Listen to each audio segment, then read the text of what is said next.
He's the one, a masterpiece.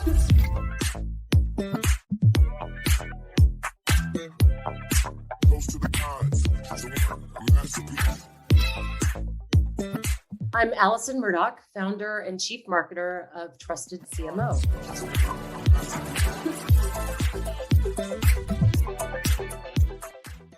Trusted CMO provides foundational marketing strategy and tactics for early stage B2B startups in the US and Europe.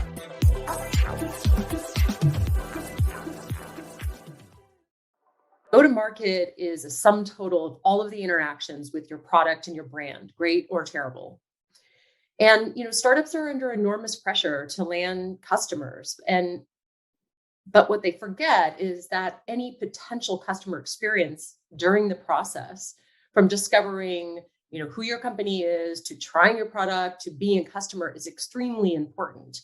And so one of the things I encourage companies to do is to think about their own buying process. What made them look into a certain product or solution? What did they learn? Did they understand what the product does or doesn't do? Did they make a selection because they knew other options weren't going to work for them? How was the buying process for them? Easy or trying? So when they think about their go-to-market in those terms, they often do a much better job, even if they don't have the staff, but of preparing the salespeople to escort a buyer through a process, or even if it's PLG, what that experience is online of a company trying to buy their product. Now, it's important to note that you may not have marketing, sales, customer success, those roles set up at your company yet, but you do have to think through and plan for what that journey would be for your prospect.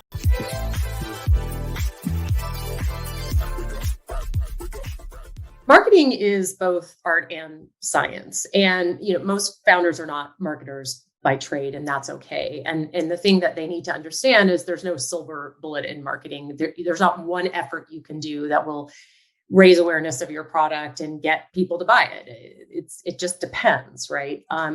So one of the first things that I do with companies is help them understand what they have in their arsenal that could be used to an advantage to make an impact as quickly as possible. So two specific examples of this. I have a company I work with who is in the healthcare space that has access to real world patient data that's de-identified on the fly.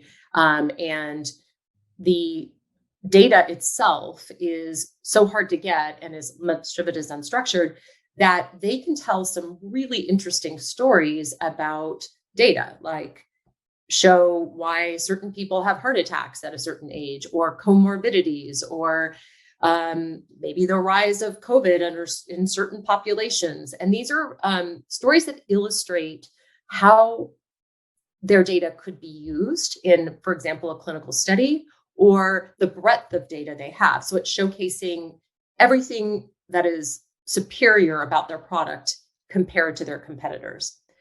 Second example is another client I work with who is solving a very labor-intensive problem. It's about time saved. For them specifically, their data play is rapidly extracting unstructured data for financial services so that customers can get new accounts quickly, that K1s can be assessed quickly by accountants. There are all sorts of use cases, but for them, it's about time savings. And in that case, what we hit upon is that we need to show that customers are getting this benefit that we're promising through customer stories, solid statistics, showing that the speed in which now their customers can operate, and then product marketing, showing why this product is better than others, and why it will work faster and more effectively. So building a marketing foundation requires that you marshal a lot of resources and you prioritize your thinking.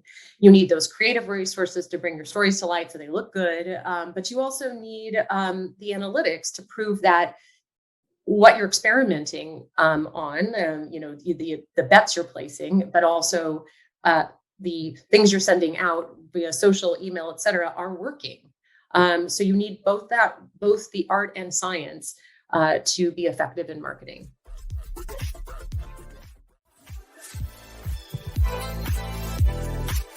a generalist, actually. So someone who's done a little bit of content marketing, comms, demand gen, product marketing, maybe even sales. And the reason why I say this is, back to my earlier point is there's quite a bit of work to sort of suss out what is going to make the most impact in marketing for your company. And so they kind of need to know a little bit about everything, but realistic.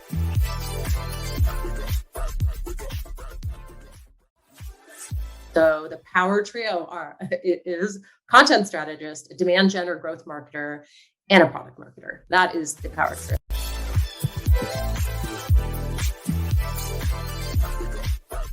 Look forward to sharing more about go-to-market at B2B Rocks and meeting all of you.